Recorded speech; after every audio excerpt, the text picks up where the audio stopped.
Welcome back to our channel. Before we begin, it's important to understand how the Bible was written. Many people read the Bible today without knowing how long its formation took, who contributed to it, or how its message was preserved over centuries. By watching this video, we gain a deeper appreciation not just for the Bible as a religious text, but for the cultures, languages, and lived experiences behind it. It helps us to understand how one of the most influential books in human history came to be. The Bible is not a single book written all at once. It is a collection of many writings, histories, laws, poetry, letters, and philosophical reflections. These writings were composed over nearly 1,000 years. They come from different time periods, different authors, and different cultural and political environments.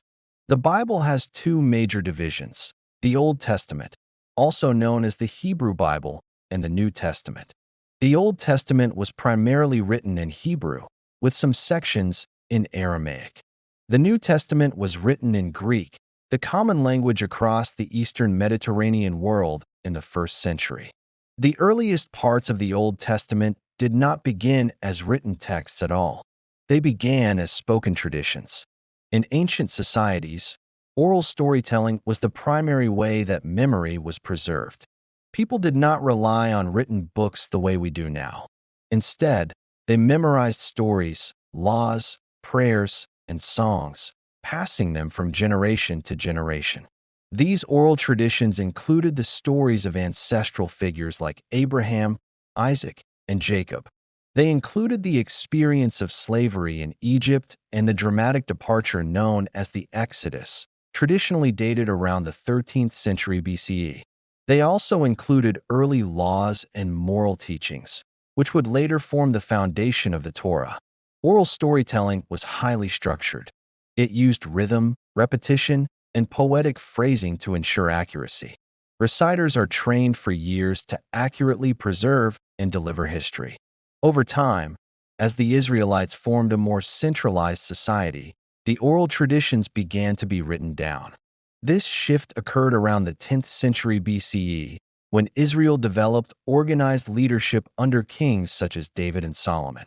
With the royal court came scribes, specialists trained to read and write. These scribes recorded laws, contracts, genealogies, prayers, and historical accounts. Some of the material recorded during this early period would later form parts of books like Samuel, Kings, and Psalms.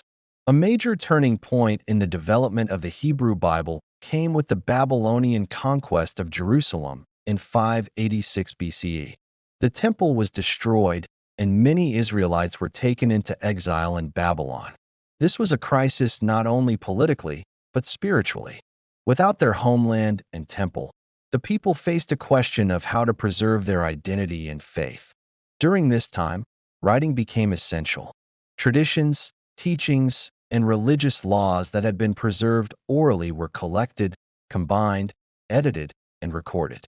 Scholars believe the Torah, which include Genesis, Exodus, Leviticus, Numbers, and Deuteronomy, was finalized in written form during shortly after this period. Other parts of the Old Testament reflect the historical events of this era. The prophetic books, like Isaiah, Jeremiah, and Ezekiel, contain speeches and visions responding to national crisis and exile. The prophets interpreted military invasions and suffering as messages calling for justice, humility, and obedience to God. Their writings show how people tried to understand the meaning of historical tragedy. After the exile ended and some Israelites returned to Jerusalem, more writings continued to be added. Books like Ezra and Nehemiah describe the rebuilding of society. Wisdom literature, such as Proverbs and Ecclesiastes, reflects on how to live well in a complicated world. The book of Job wrestles with suffering and the question of why good people experience hardship. The Psalms preserve prayers, songs, and spiritual poetry used in worship. By about 200 BCE, most Jewish communities recognized these writings as sacred. But the final agreement on the Hebrew Bible likely took shape closer to the end of the 1st century CE, when Jewish teachers affirmed which books were authoritative for their community. The New Testament began to form several centuries later, in the 1st century CE. The earliest writings in the New Testament are not the Gospels, but the letters of Paul. Paul wrote to early Christian communities across the Roman Empire between 50 and 60 CE. His letters address questions of belief, community leadership, and how followers of Jesus should live. These letters became central to Christian teaching. The Gospels, which tell the story of Jesus' life and teachings, were written after Paul's letters. The Gospel of Mark was likely written first, around 65 to 70 CE. Matthew and Luke followed between 80 and 90 CE, drawing from Mark and other shared sources. The Gospel of John was written last, around 90 to 100 CE, offering a more reflective and theological interpretation of Jesus' life. The early Christian movement spread rapidly, and different communities used different writings for worship and teaching. By the 2nd century, Christians began listing the books they considered authoritative. The criteria included whether the writing was connected to the apostles, whether it was widely read in churches, and whether it agreed with what was considered the core of Christian belief. The final form of the New Testament, 27 books in total, was confirmed in 397 CE at the Council of Carthage. As the Bible spread across cultures, translation became crucial. Around 250 to 100 BCE, Jewish scholars in Alexandria translated the Hebrew scriptures into Greek. This translation is known as the Septuagint, and it became the version used by many early Christians.